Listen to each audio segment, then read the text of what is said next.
You see, the causes of the deficiency can be eliminated by proper training in go-around procedures. Completely eliminating the touch-and-go landings during the pre-solo training, and I will expand on this later. Proper training in dealing with faulty approaches and landings, and proper training during crosswind landings. And last, creating a solo checklist that contemplates awareness of the 8 load call elements. I will address each of these 5 points individually. So, let's discuss the first one, the go-around. I really think that the implications that exist during a go-around maneuver are not completely understood by students in general. The go-around maneuver is not inherently dangerous in itself, although it may become dangerous when unduly delayed or executed improperly, even when conducted early enough in the approach. And here's why. When a go-around is initiated, the aircraft is usually at a low altitude in a high drag or dirty configuration at a very slow speed, and then when full power is applied, a pitch-up attitude may be attained if the aircraft is still trimmed for a nose-down attitude, increasing the chances of a stall very close to the ground. Additionally, in a propeller-driven aircraft, this situation may get complicated further because of the induced yaw due to all the turning tendencies that come up when you add power. All this, if not properly counteracted, may equal the possible loss of directional control while airborne, and eventually contacting the ground, creating the load call. Because of this, just like any other normal maneuver, the go-around must be practiced and perfected. Emphasis on perfected. By the way, that is an FAA recommendation. Although the need to discontinue a landing may arise at any point in the landing process, the most critical go-around will be one started when very close to the ground. Therefore, the earlier a condition that warrants a go-around is recognized, the safer the go-around will be. The next question is, why student pilots delay or don't conduct a timely go-around? Well, during my research, 4 areas of interest addressing this issue were discovered. This could be referenced to the following sources. Landing expectancy or set. In other words, the belief that conditions are not as threatening as they are and that the approach will surely be terminated with a safe landing. Pride. The mistaken belief that the act of going around is an admission of failure. In other words, failure to execute the approach properly. Nothing could be further from the truth.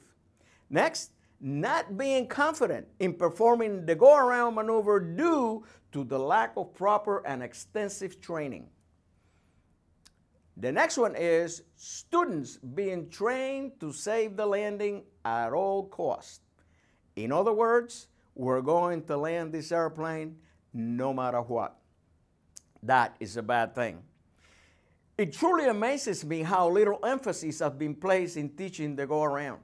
If you don't believe me, check your logbook and see how many go-arounds or rejected landings were conducted before soloing. I'm going to go out on a limb here, but according to my research, there will not be more than 1, 2, or maybe 3 at the most. Or better yet, how many practice go-arounds have you performed after the supervised solos or after obtaining your pilot certificate? Food for thought. It is time that we change the students and pilots' mindset when it comes to landing. The way students and pilots are training today is that when they are abeamed the touchdown point, the student or pilot will say something to the effect of, I will land on the numbers or the 500 or the 1,000 foot marker, unless something looks bad. Then I will go around. This, my fellow pilot, indicates that a commitment to land has been made and the go around, although mentioned, the decision to do it hasn't been made. Instead, the student pilot should say, this will be a go-around. Unless everything looks right, then we land. The flight instructor should emphasize early on, and the student pilot should be made to understand that during an approach to landing, the landing is the alternative to the go-around, not the other way around. This mindset is so important that it should also apply to instrument approaches.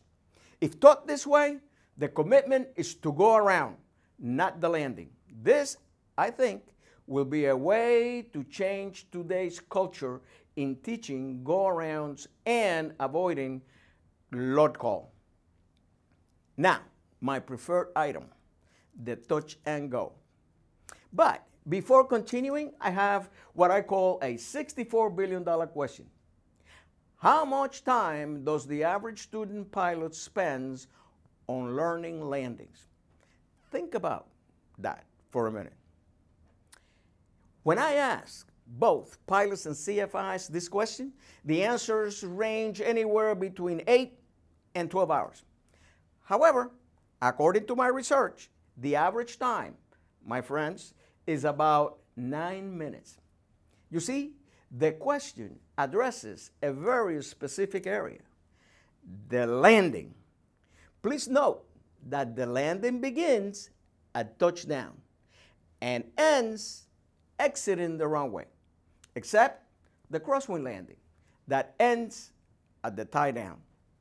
The rest is time spent in the pattern or approach.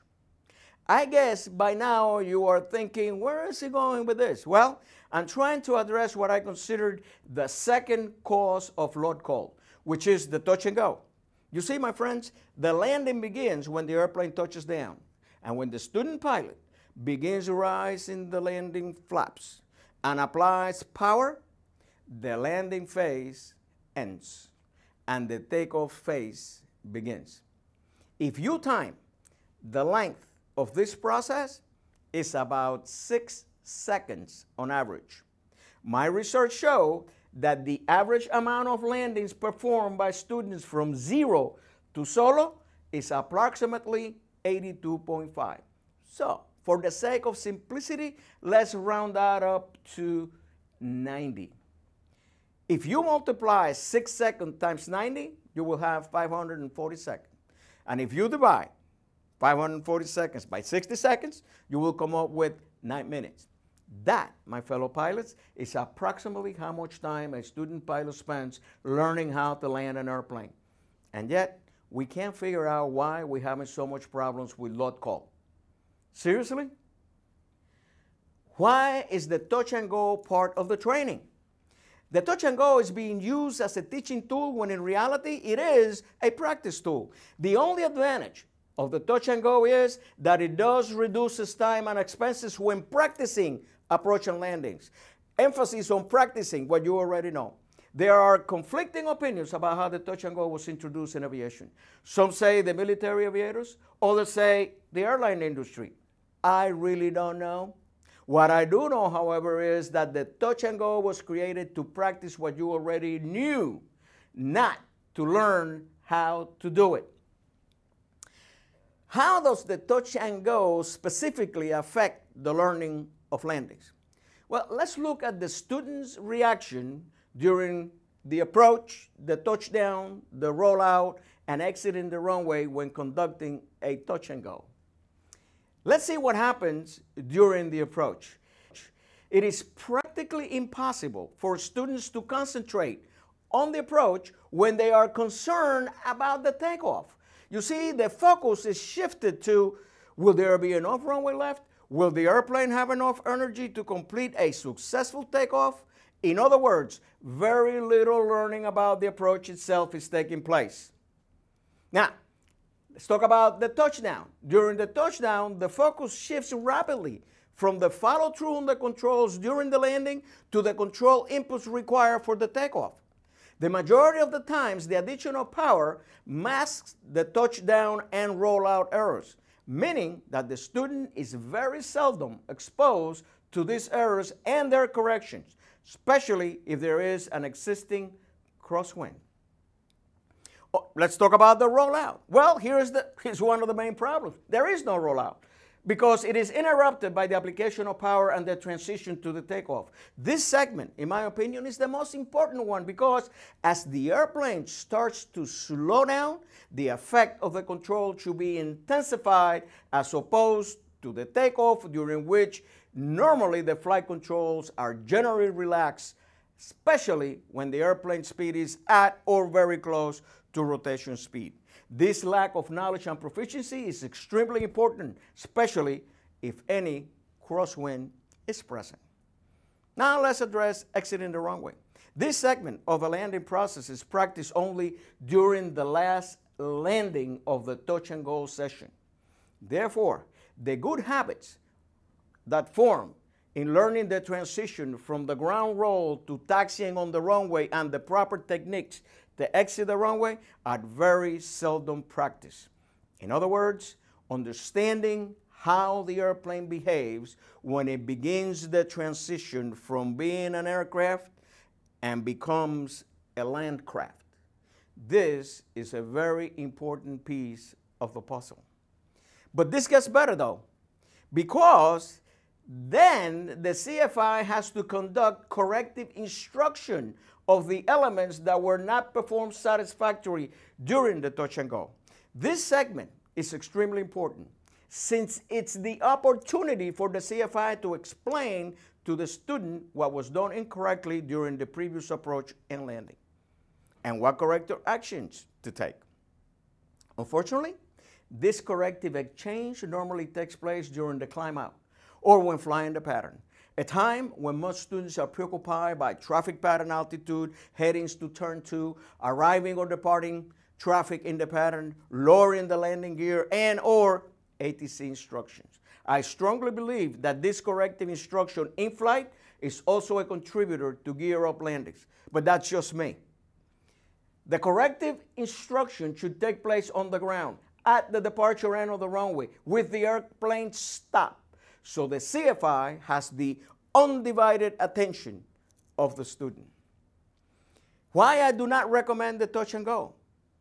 Regardless of where, when, and why the touch and go came into the equation, one thing is for sure.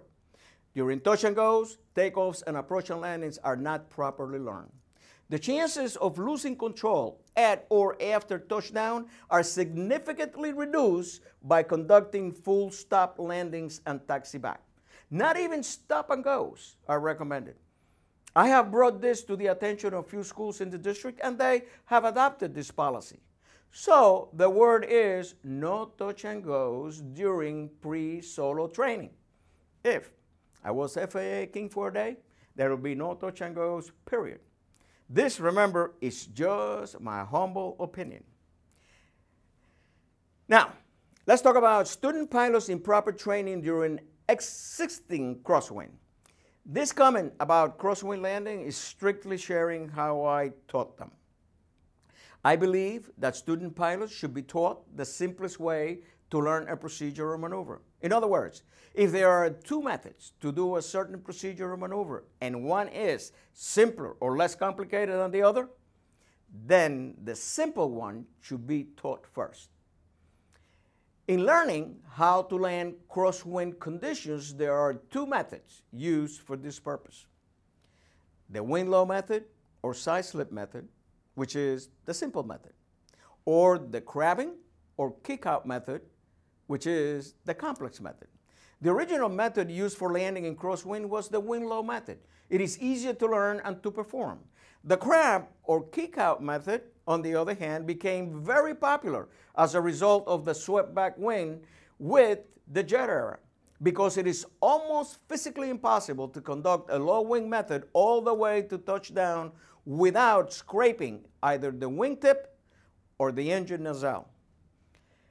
Although this method may be easier for maintaining centerline alignment during final, it requires a high degree of judgment in altitude and timing and finesse of control inputs to flare, remove the crab, and immediately establish the side slip or low wing method prior to touchdown. See what I mean? If, after you learn how to land an airplane with the low wing method, and then you want to learn and use the kick out method, go for it. I think it's a great method, but not for learning crosswind landings. I always taught first the wing low method for learning how to land.